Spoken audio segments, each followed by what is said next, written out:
বিসমিল্লাহির রহমানির রহিম। প্রিয় শিক্ষার্থীরা, কেমন আছো তোমরা সবাই? তো আজকে দেখো, তোমাদের ভেক্টর অধ্যায়ের নেক্সট লেকচার নিয়ে আমরা আলোচনা করব। আগে অনেকগুলো লেকচার হয়ে গেছে, তোমরা ওই লেকচারগুলো সব কন্টিনিউ করে এই লেকচারটা দেখবা। আশা করি লেকচারগুলো দেখলে তোমরা একটু হলেও উপকৃত হবা। তো আসো, আমাদের আজকের লেকচারে আমরা কি কি আলোচনা করব দেখি একটু আমরা। দেখো, আমাদের ভেক্টর যোগের যে সূত্রগুলো আছে পাঁচটা, তার দুইটা নিয়ে আজকে আমরা আলোচনা করব, সাধারণ সূত্র এবং ত্রিভুজ সূত্র। এবং এই দুইটা সূত্রই অনেক অনেক ইম্পর্টেন্ট। এখন আসি, প্রথমে আমরা আলোচনা করব ভেক্টর যোগের সাধারণ সূত্র।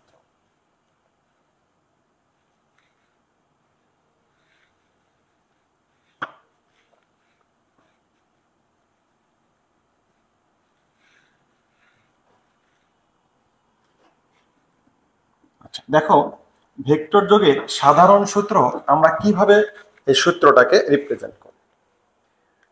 সাধারণ সূত্রের ক্ষেত্রে দেখো যে আমরা নর্মাল ভেক্টর যেভাবে অবস্থান করে সেই অবস্থান অনুযায়ী আমরা লব্ধি বা সেই দুটা ভেক্টরের লব্ধি কিভাবে নির্ণয় করা যায় সেটাকে আমরা কি বলবো, সাধারণ সূত্র।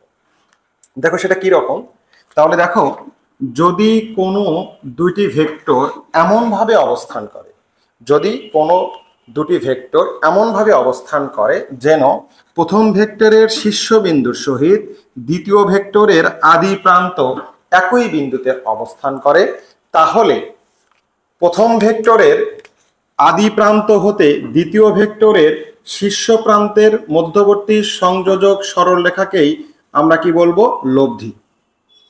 তাহলে এখন দেখো, তাহলে সাধারণ সূত্র একটু সাধারণভাবেই তোমাকে লিখতে হবে। তাহলে কিরকম ভাবে সাধারণভাবে দেখো, যদি কোনো ভেক্টরের লব্ধি কথা বলা থাকে, কারণ আমরা ভেক্টর যোগের সাধারণ সূত্র এটা, অর্থাৎ আমরা দুইটা ভেক্টরের লব্ধি নির্ণয় করার সূত্র শিখতেছি। তাহলে লব্ধি তখনই নির্ণয় করা যায় যদি মিনিমাম ভেক্টর কয়টা হয়, দুইটা হয়। একটা ভেক্টরের কি লব্ধি নির্ণয় করবা, একটাই, শুধু সে একাই। তার মানে তাহলে আমাদের ভেক্টরের লব্ধি বলতে আমরা কি করি, দুটা ভেক্টরের যোগফল বা লব্ধি আমরা যেভাবে নির্ণয় করব, তাহলে সেটাই আমরা যদি দেখো, তাহলে কোনো ভেক্টরের লব্ধি যদি নির্ণয় করতে যাই তাহলে মিনিমাম কয়টা ভেক্টর লাগবে, দুইটা। তাহলে এখন আসো, তাহলে এই দুইটা ভেক্টর এমন ভাবে অবস্থান করবে যেন প্রথম ভেক্টরের শীর্ষ প্রান্তের সহিত দ্বিতীয় ভেক্টরের আদি প্রান্ত যদি একই বিন্দুতে অবস্থান করে, তাহলে প্রথম ভেক্টরের আদি প্রান্ত হতে দ্বিতীয় ভেক্টরের শীর্ষ প্রান্তের মধ্যবর্তী যে সংযোজক সরলরেখা, উক্ত সরলরেখা ভেক্টর দ্বয়ের লব্ধির মান ও দিক নির্দেশ করবে। এটা হলো সাধারণ সূত্র। খুবই সাধারণ ভাবেই আমাদের কি ব্যাখ্যা করতে হবে। ক্লিয়ার? আশা করি তোমরা বুঝতে পারছো। এইবার আমরা চলে যাব সব থেকে গুরুত্বপূর্ণ যে সূত্র, সেটা হলো ভেক্টর যোগের ত্রিভুজ সূত্র। এখন এই দেখো, এই ত্রিভুজ সূত্র নিয়েই আমাদের যত আলোচনা। দেখবা এই ত্রিভুজ সূত্র সবগুলো সূত্রকে ডিল করবে।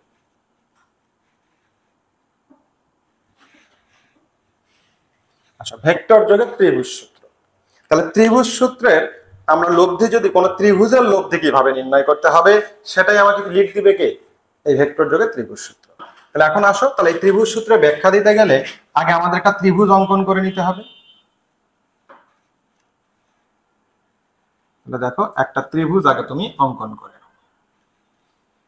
তাহলে এটা একটা ভেক্টর, আমরা পি ভেক্টর ধরলাম, এটা একটা ভেক্টর, আমরা কি করলাম, কিউ ভেক্টর ধরলাম। আচ্ছা, এটা এই পারে লেখো একটু, এটা আমরা কিউ ভেক্টর, বাস। পি ও কিউ দুটো ভেক্টর। তাহলে এখন দেখো, এটাকে যখন আমরা ভেক্টর বলবো, তাহলে ত্রিভুজের ভেক্টরের জন্য মানও থাকবে, দিকও থাকবে। তাহলে দিকটাকে ইন্ডিকেট করে দাও, বাস, এটা এই দিকে, বাস। তাহলে এখন দেখো, কোন ত্রিভুজের দুইটা বাহু দেখো এইভাবে থাকতে হবে। তাহলে দেখো, প্রথম ভেক্টরের শীর্ষ প্রান্তের সহিত দ্বিতীয় ভেক্টরের কি, আদি প্রান্ত। এখন দেখো, আমাদের এই ত্রিভুজের তৃতীয় বাহু কোনটা, এইটা। এই ত্রিভুজের তৃতীয় বাহুটাই উক্ত ভেক্টর দ্বয়ের লব্ধির মান ও দিক নির্দেশ করবে। তাহলে এখন আসি, ত্রিভুজ সূত্রটা আসলে আমরা কিভাবে রিপ্রেজেন্ট করব। দেখো, তাহলে আমরা কিভাবে বলবো, দেখো, কোন ত্রিভুজে, তাহলে এটা একটা ত্রিভুজ, তাহলে কোন ত্রিভুজের দুটি সন্নিহিত বাহু যদি একই ক্রমে দুটি ভেক্টরের মান ও দিক দ্বারা নির্দেশিত হয়, তাহলে উক্ত ত্রিভুজের তৃতীয় বাহুটা বিপরীত ক্রমে উক্ত ভেক্টর দ্বয়ের লব্ধির মান ও দিক নির্দেশ করবে।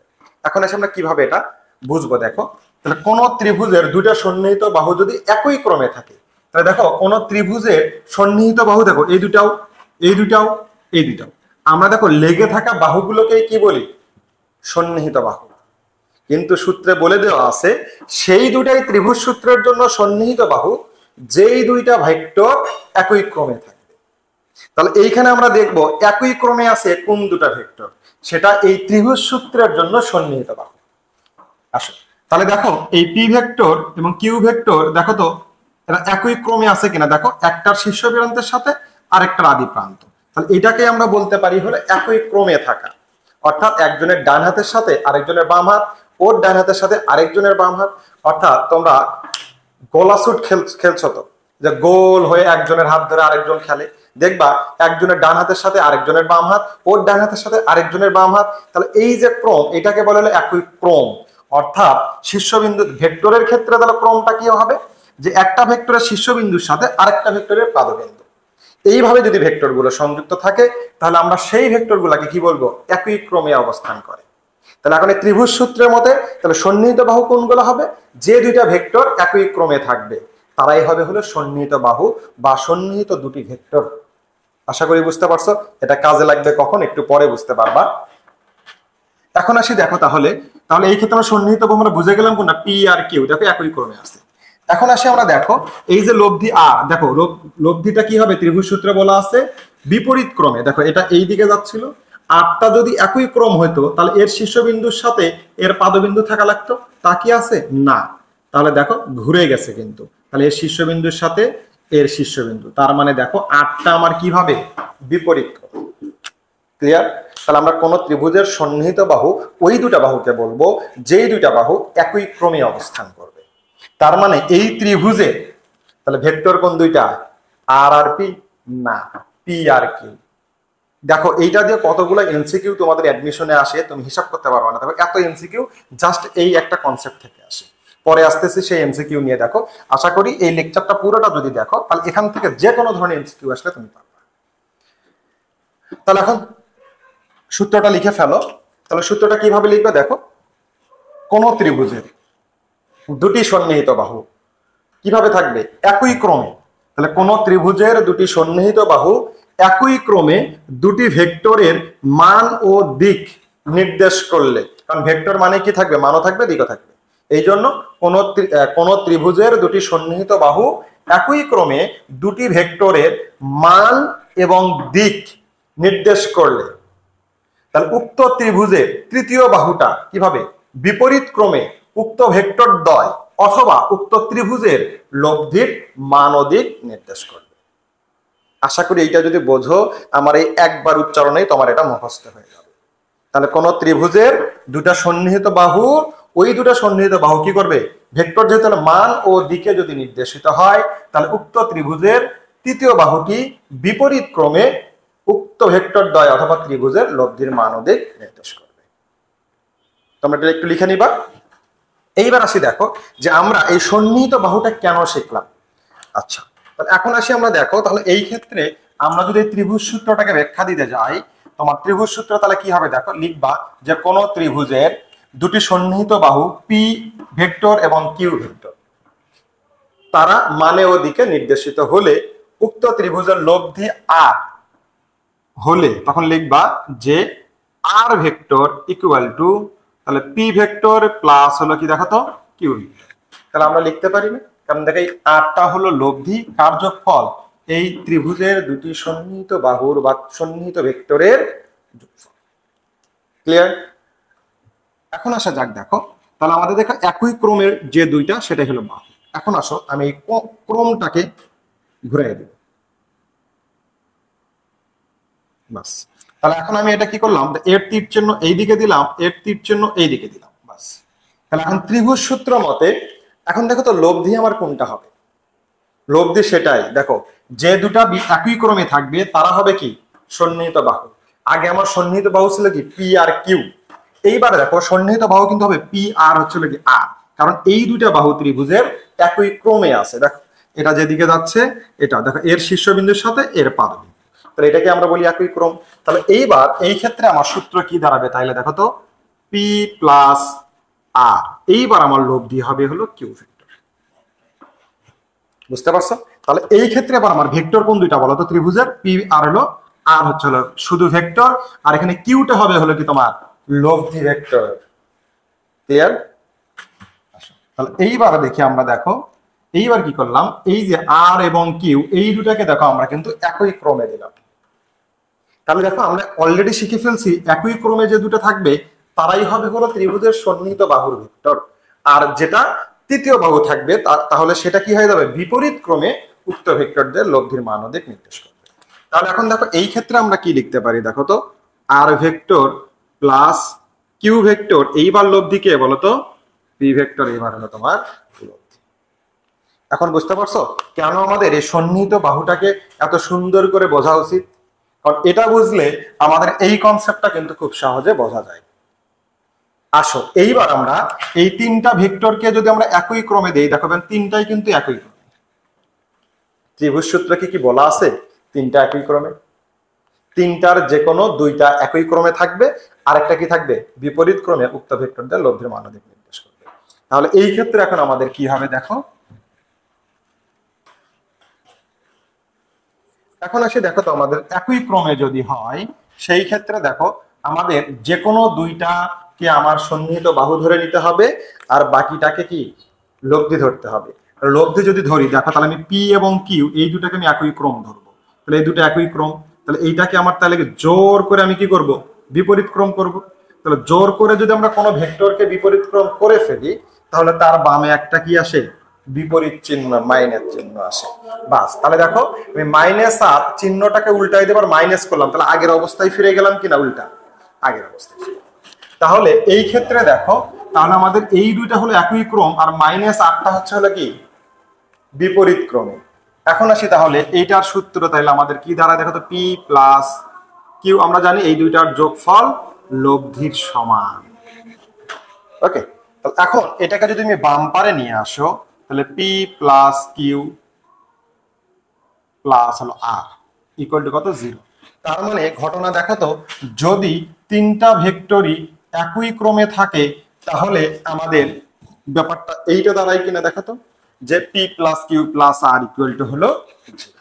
যদি তিনটা ভেক্টর, মানে ভেক্টর বলতে তিনটা ভেক্টর বলা যাবে না তো, দুইটা ভেক্টর এবং লব্ধি তারা যদি একই ক্রমে থাকে তাহলে P plus Q plus R equal to হলে কি হবে, 0। এটা হলো লব্ধি ভেক্টর আর কি বাহুর ভেক্টর। ক্লিয়ার? এখন আসি আমাদের দেখো ত্রিভুজের কোণ কিভাবে নির্ণয় করবা।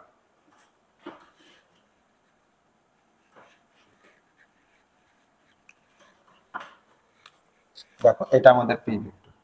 এখন দেখো এটা আমার, দেখো এটা একই ক্রম, তাহলে আমি একটু ত্রিভুজ অঙ্কন করে নিলাম, তাহলে এইটা বিপরীত ক্রম। বাস, এটা এখন আমার লব্ধি ত্রিভুজ সূত্র মতো আমার সবকিছু এখন ঠিক আছে।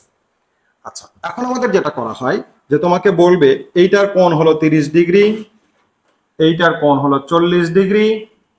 এখন তোমাকে বলবে পি ও কিউ বা দুটি ভেক্টরের মধ্যবর্তী কোণ কত। তোমাকে এখানে বলবে পি ও কিউ এর মধ্যবর্তী কোণ কত, অথবা বলবে উক্ত ত্রিভুজে সন্নিহিত বাহুদ্বয়ের মধ্যবর্তী কোণের মান কত। তাহলে দেখো তো এইখানে আমাদের সন্নিহিত বাহু কোণ দুইটা, পি এবং কিউ। এই ত্রিভুজ সূত্র মতে আমাদের এই দুইটা হলো সন্নিহিত বাহু। এখন আসি দেখো তোমরা যে ভুলটা করো, তাহলে এই ত্রিভুজের তিন কোণের সমষ্টি কত, 180 ডিগ্রি। বাস, মাইনাস তোমরা কি করো, বাকি দুইটা আমরা যদি বাদ দিয়ে দেই তাহলে যে কোণটা থাকে সেটাই হলো পি ও কিউ এর মধ্যবর্তী কোণ। তাহলে কত হচ্ছে দেখো তো, 70 110। বাস, এখন তোমরা খুব সুন্দর মতো বলে দাও যে এই যে 110 ডিগ্রি এটাই হচ্ছে হলো দুটা ভেক্টরের মধ্যবর্তী কোণ। আসলে কি তাই? আমরা সমান ভেক্টরের ওখানে তোমাদের দুটা ভেক্টরের মধ্যবর্তী কোণ হওয়ার শর্ত শিখাইছিলাম, তোমরা ওই লেকচারটা একটু দেখে নিবা। তো ওইখানে দেখো আমরা কি বলছিলাম, দুটা ভেক্টরের মধ্যবর্তী কোণ হওয়ার শর্তটা কি ছিল বলতো? হয় দুটা ভেক্টরের পাদবিন্দু পাদবিন্দু এক জায়গায় থাকতে হবে, অথবা দুটা ভেক্টরের শীর্ষবিন্দু শীর্ষবিন্দু এক জায়গায় থাকতে হবে। তাহলেই কেবলমাত্র আমরা দুইটা ভেক্টরের মধ্যবর্তী কোণ সেটাকে বলতে পারবো। তাহলে এখন দেখো তো এইখানে এই ভেক্টরের শীর্ষবিন্দু আর এই ভেক্টরের পাদবিন্দু, তাহলে দেখো তো এই কোণকে কি আমরা দুটা ভেক্টরের মধ্যবর্তী কোণ বলতে পারি? তা কিন্তু পারি না। তাহলে আমাকে কি করতে হবে, ওই যে ভেক্টর রিপ্লেসমেন্টের সূত্র অনুযায়ী আমাদের এই ভেক্টরটাকে পাদবিন্দু পাদবিন্দু এক জায়গায় করতে হবে, অথবা শীর্ষবিন্দু শীর্ষবিন্দু এক জায়গায় করতে হবে। কারণ আগেই বলছিলাম ভেক্টর আমাদেরকে কি করে, পৃথিবীর যে কোনো জায়গায় সরানোর ক্ষমতা দিয়ে দিছে, কিন্তু কি করা যাবে না, মান আর দিক চেঞ্জ করা যাবে না। তাহলে এখন দেখো এইটার শীর্ষবিন্দু এখানে, তাহলে এই ভেক্টরটাকে যদি আমি এই দিকে এইভাবে নিয়ে আসি, দেখো তো এই ভেক্টর টোটালটা পি ভেক্টরটাকে আমি এখানে নিয়ে আসলাম। তাহলে শীর্ষবিন্দু এক জায়গায় হলো কিনা দেখো তো। তাহলে আমি এখন এই দুটা ভেক্টরের যে মধ্যবর্তী কোণ এইচ কত, এটা 180 থেকে যদি তুমি কি করো 110 বাদ দাও তাহলে 70 ডিগ্রি। তাহলে দেখো তো আমি এখানে বলতে পারি দুটা ভেক্টরের মধ্যবর্তী কোণ 70 ডিগ্রি। ক্লিয়ার? অথবা তুমি যদি বলো যে না পাদবিন্দু এক জায়গায় করবো, তাহলে এই ভেক্টরটাকে এই দিকে সরাই দাও, বাস। তাহলে এটা 110, এটা 180, তাহলে এই কোণটুকুই তোমার কি দুটা ভেক্টরের মধ্যবর্তী কোণ, তাহলে এটা তোমার কি কিউ ভেক্টর, বাস। তাহলে এখানে সেম 70 ডিগ্রি। তুমি যে দিক দিয়ে যাও তোমার অ্যান্সার একটাই আসবে। আমি দেখি অনেকে তোমাদের অ্যান্সার দেয় স্যার ঠেলা দিয়ে এদিকে বের করে দিলাম, দিলে যে কোণ আসবে সেটাই। আসলে তো ঘটনা তা না, তখন তীর চিহ্ন যখন চেঞ্জ করে দিবে তখন তুমি কি করবে? সবসময় কি ঠেলা দিয়ে বের করে দিলে অ্যান্সার মিলবে না। তোমার মেইন কনসেপ্টটা হলো পাদবিন্দু এক জায়গায় হতে হবে, অথবা শীর্ষবিন্দু এক জায়গায় হতে হবে। তাহলেই কেবলমাত্র তুমি ওই দুটা ভেক্টরের মধ্যবর্তী কোণ ওইটাকে বলতে পারবে। ক্লিয়ার? এখন আসি আমরা দেখো আরেকটা কনসেপ্ট একটু আসি। তাহলে দেখো আমরা খুব সহজে কিন্তু এইখানে অ্যান্সারটা বের করতে পারলাম। তোমরা এই অ্যান্সারটা 110 দিয়ে আসো, যেহেতু এটা অজানা থাকে, তো এরকম করে দেওয়া থাকে, এটা অজানা, তার মানে কি খুব সহজে হয়ে গেল। এখন বুঝতে পারছো কোনটা সহজ কোনটা কঠিন?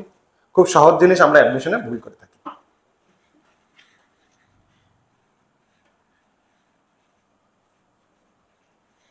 আচ্ছা, এইবার দেখো আরো সহজ কিছু দিই, সেটা হলো এটা তো আমাদের এইদিকে আছে, এইবার আমরা এই তীর চিহ্নটাকে চেঞ্জ করি, এটা এইদিকে দিলাম, এটা এইদিকে দিলাম, দিয়ে এটা আমি এইদিকে বর্ধিত করি, বাস। এইবার যদি তোমাকে বলে দুটি ভেক্টরের মধ্যবর্তী কোণ কত, দেখো আমাদের দুটা ভেক্টর আগে বের করা জানতে হবে। আগেই বলছিলাম যে দুটা ভেক্টর কোনটা এখানে বলতো, ওই যে সন্নিহিত বাহু। তাহলে সন্নিহিত বাহু কোন দুইটা বলতো? যে দুইটা বাহু ত্রিভুজের ক্ষেত্রে একই ক্রমে থাকবে তারাই হলো কি সন্নিহিত বাহু। দেখো তো এইটা যেদিকে এটাও সেই দিকে কিনা, আমরা তার বলতে পারি না পি ভেক্টর এবং আর ভেক্টর এই দুইটা এবার আমার কি সন্নিহিত বাহু। আর এই কিউ ভেক্টরটা হলো কি আমার লব্ধি, কারণ দেখো এটা একই ক্রমে আছে। তাহলে একই ক্রমে যদি থাকে, দেখো এর শীর্ষবিন্দু এখানে, এর পাদবিন্দু এখানে, তাহলে আমরা 30 ডিগ্রিকে কি দুটা ভেক্টরের মধ্যবর্তী কোণ বলতে পারবো? তাহলে আমাদের কি করতে হবে? পাদবিন্দু এক জায়গায় করতে হবে। তাহলে আমি যদি দেখো পি ভেক্টরটাকে এদিকে বর্ধিত করি বা রিপ্লেস করে নিয়ে আসে এখানে বসায় দিই, তাহলে দেখো এই যে আর ভেক্টর, এটা একটা এখন আমার ভেক্টর, এটা কিন্তু লব্ধি না, কারণ একই ক্রমে থাকার কারণে এটা আর এটা আমার ভেক্টর, আর এইটা বিপরীত ক্রমে থাকার কারণে কিউটা এখন আমার হয়ে গেল কি লব্ধি।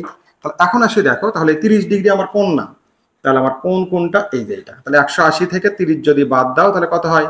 150। তাহলে 150 ডিগ্রি হলো দুটা ভেক্টরের মধ্যবর্তী কোণ। ক্লিয়ার? আচ্ছা, আর যদি বিষয়টা এরকম থাকতো, দেখো এটা এইদিকে, তাহলে এখন আসে আমাদের দেখো কিউ ভেক্টরটা আমাদের এই দিকে, তাহলে এখন দেখো তো এই পি ভেক্টরটা কোন দিকে থাকবে বলো তো? এই দিকে। তাহলে আমাদের পি ভেক্টরটা, তাহলে এখন দেখো তো এইবার আমাদের কিন্তু আর আর কিউ এই দুটো হলো আমার কি ভেক্টর? সন্নিহিত বাহুর যে ভেক্টর সেটা। আর পিটা হলো কি বলতো এখানে? লব্ধি। তাহলে এইবার আমার সন্নিহিত বাহু কোনটা? আর এবং হলো কিউ। তাহলে আমাদের মধ্যবর্তী কোণ কোনটা? তাহলে এইটাকে এইদিকে রিপ্লেসমেন্ট করে দাও, এই যে এইটাই হবে হলো এই তোমার দুটা ভেক্টরের মধ্যবর্তী কোণ। তাহলে 40 ডিগ্রি কিন্তু আমার দুটা ভেক্টরের মধ্যবর্তী কোণ না, তাহলে কত? এই যে 180 মাইনাস হলো 40, 140 ডিগ্রি হবে হলো তোমার দুটা ভেক্টরের মধ্যবর্তী কোণ। আশা করি ত্রিভুজের এর বাহিরে দেখবা আর কোনো এমসিকিউ এরকম আসে না, দেখবা এর ভিতরেই তুমি কোনো না কোনো এমসিকিউ যদি ত্রিভুজ থেকে দেয় তাহলে তুমি এখান থেকে কমন পাবে আশা করি। তো আজকের মতো এ পর্যন্তই। ভালো থেকো, সুস্থ থেকো, আল্লাহ হাফেজ।